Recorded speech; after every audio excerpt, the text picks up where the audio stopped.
Startups के अंदर यार डेवलपर्स की ग्रोथ किस पेस पे होती है और क्या स्टार्टअप्स आपको ज्वाइन करने चाहिए एज अ सॉफ्टवेयर डेवलपर। आपकी ग्रोथ कितनी हो सकती है इन terms of learning and salary wise, क्या चीज़ें यहाँ पे रहती है, safety wise, job security wise startups कैसे होते हैं डेवलपर्स के लिए। इस वीडियो में मैं इसी चीज़ के बारे में बात करने वाला हूँ। अब टेक्निकली स्पीकिंग मैं अब तो एक कंपनी हो गई है फिजिक्स वाला, बट मैं जब यहाँ पे था तो इनिशियल फेज में तो ये स्टार्टअप ही था। तो स्टार्टअप में भी मैंने काम करके देखा है और एक MNC में भी मैंने काम करके देखा है थोड़ा टाइम।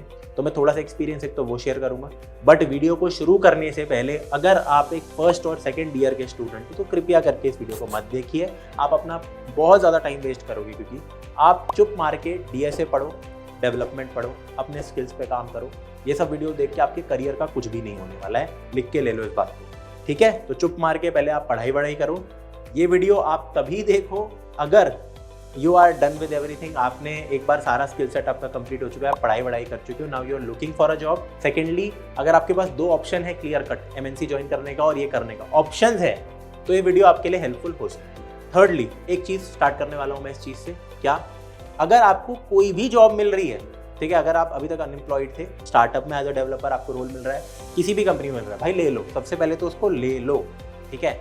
आपको ये नहीं सोचना कि यार इसके लिए रुक जाता हूँ अभी, मैं इससे ज़्यादा डिजर्व करता हूँ या मेरे को स्टार्टअप में ही मिल पा रहा है डेवलपर का रोल, नहीं मेरे को नीचे थोड़ा रुकता हूँ। ये बेवकूफ़ी तो कभी भी मत करना। अगर आपके पास कुछ नहीं है तो जो भी मिल रहा है उसको ले लो, ठीक है, ग्रैब कर लो उस चीज़ को और वहाँ पे अच्छे से काम करना शुरू करो। अब यहाँ पे बात करते हैं ऑप्शंस की। If you have certain options, एक तो ले लो वाले में मैं एक और एग्जांपल दे देता हूँ। ये चीज़ मेरे कॉलेज के अंदर, मैं कॉलेज का एग्जांपल लेना चाहता हूँ अपने। काफ़ी सारे ऐसे बच्चे थे, काफ़ी सारे एज इन कुछ सेलेक्टेड ऐसे बच्चे थे जिन्होंने क्या किया। बेसिकली जब हमारे कॉलेज में कंपनीज आती है ना, तो ऐसे आती है माइक्रोसॉफ्ट, गूगल, पहले आती है 30-30 लाख देने वाली, फिर आती है 20-20, फिर आती है 10-10। यूजुअली ऐसा पैटर्न चलता है, बीच में थोड़ा सा ऊपर नीचे हो सकता है, बट सबसे पहले सबसे हाई पेइंग जॉब आती है, फिर लो पेइंग, फिर उससे कम, फिर ऐसे। और जब लो पेइंग जॉब्स कुछ बीच में आ रही होती है, लो पेइंग एज इन की ठीक ठाक पेइंग 10 से 12 लाख, तो कभी कभी क्या होता है कि फॉर एग्जांपल एक कंपनी है जो 12 लाख पैसे दे रही है, फिर एक और कंपनी है वो 12 लाख रुपए इनकम दे रही है।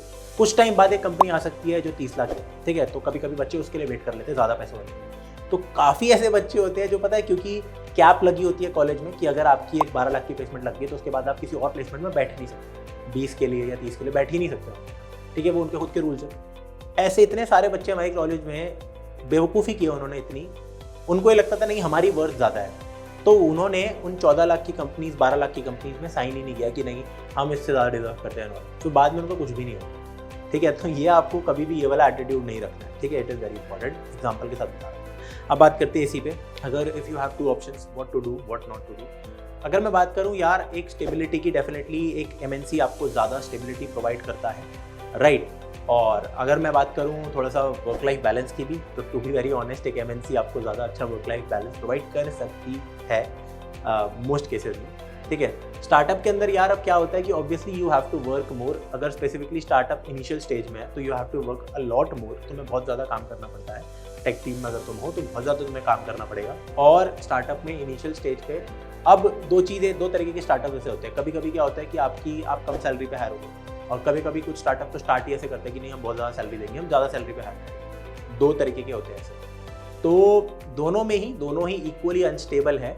बट एक चीज़, अगर आप किसी पर्टिकुलर स्टार्टअप में घुसते हो कम सैलरी के साथ भी, एंड अगर उसकी वैल्यूएशन धीरे धीरे करके इंक्रीज हो जाती है और आप अर्ली मेंबर हो उस स्टार्टअप के, तो भाई आपका करियर इतना बढ़िया जा सकता है, मैं क्या बताऊं, मतलब इतना ज़्यादा बढ़िया जा सकता है आपका करियर। सबसे पहली बात तो आपके ऐसे प्रमोशंस होते हैं, ठीक है, क्योंकि कम बंदों में आप पहले आए थे, ठीक है।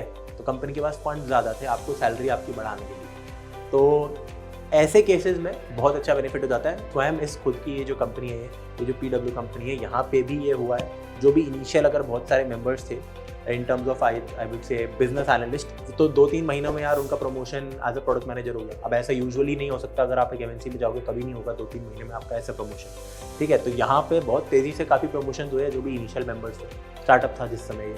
तो ये बात है। अब आपको ऑफ कोर्स ये देखना है कि भाई रिस्क लेके हम क्या बहुत ज़्यादा ग्रो कर सकते हैं या हमारा थोड़ा गवर्नमेंट जॉब वाली मेंटालिटी है, ठीक है। तो उस हिसाब से आप ये चीज़ सोचना।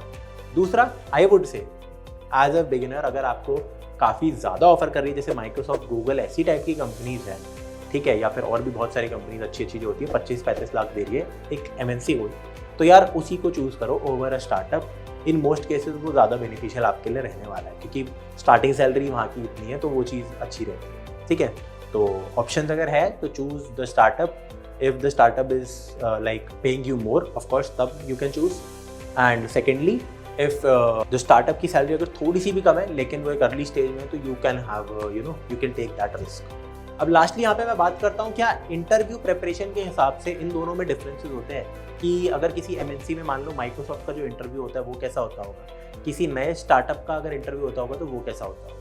अब यहाँ पे जितनी भी एमएनसीज है वहाँ पे स्टैंडर्ड रहता है, डीएसए का एक राउंड आपका रहेगा ही रहेगा, एंड उसके बाद आपसे कंप्यूटर साइंस फंडामेंटल ये सारी चीज़ें, थोड़ा बहुत प्रोजेक्ट्स, वो सब पूछा जाएगा। रेयर केसेस में थोड़ी बहुत डेवलपमेंट आपसे पूछ सकते हैं, बहुत ही रेयर केसेस में सिस्टम डिजाइन भी पूछ सकते हैं।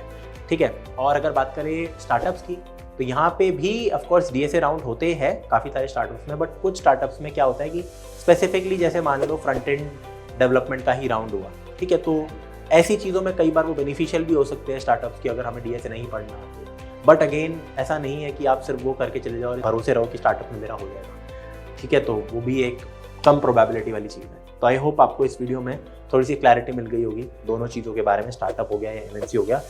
कंक्लूजन यही है कि भाई जहाँ पे भी जॉब मिल रही है प्लीज़ उसे ले लो पहले। ठीक है, और ज़्यादा ऐसी टाइप की वीडियोस मत देखो और अपनी पढ़ाई बहुत अच्छे से करो, अपना डीएसए डेवलपमेंट निपटाओ। तो आपसे मिलता हूँ मैं किसी अगली वीडियो में। बाय।